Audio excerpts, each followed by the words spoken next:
Welcome to our channel. Today we how to update your Stripe webhooks for accurate subscriptions, complete guide step by step clearly. Start by logging into your Stripe account. Once logged in, navigate to the Developers section on the left-hand menu. Click on the Webhooks tab to view your existing webhooks. Identify the webhook you want to update and click on its details. Take note of the current endpoint URL to understand what needs changing. Decide on the new endpoint URL you wish to use for your webhook. Click on the Edit button to modify the existing webhook settings. In the endpoint URL field, replace the old URL with the new one. Review the event types you want to receive notifications for. Ensure that all necessary events, such as invoice.payment_failed and customer.subscription.updated, are selected. Save your changes by clicking the Update button.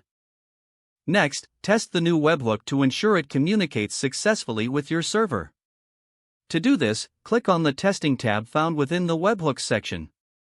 Select the event type you wish to test, such as invoice.payment_failed. Click on the Send Test Notification button. Monitor your server's response to confirm it received the notification properly. If the test fails, check your server logs to troubleshoot any errors. Adjust your server's code if necessary to handle the incoming webhook requests. Once everything is functioning correctly, finalize your changes and exit the Developers section.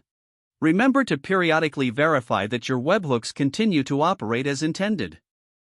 Regularly updating your webhook settings will ensure seamless subscription management.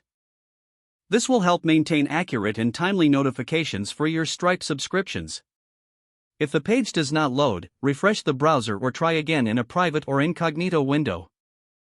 Make sure you are using the correct email address, then retype it carefully to avoid small typos. If your password is not accepted, use the reset option and create a new strong password you can remember. Check your spam folder for verification or security emails, then complete any requested confirmation steps. Enable two-factor authentication if available to improve account security and reduce unauthorized access risk. After signing in, review your profile details so your contact information and settings are accurate and current. Don't forget to like this video and subscribe to our channel for more step-by-step tech guides.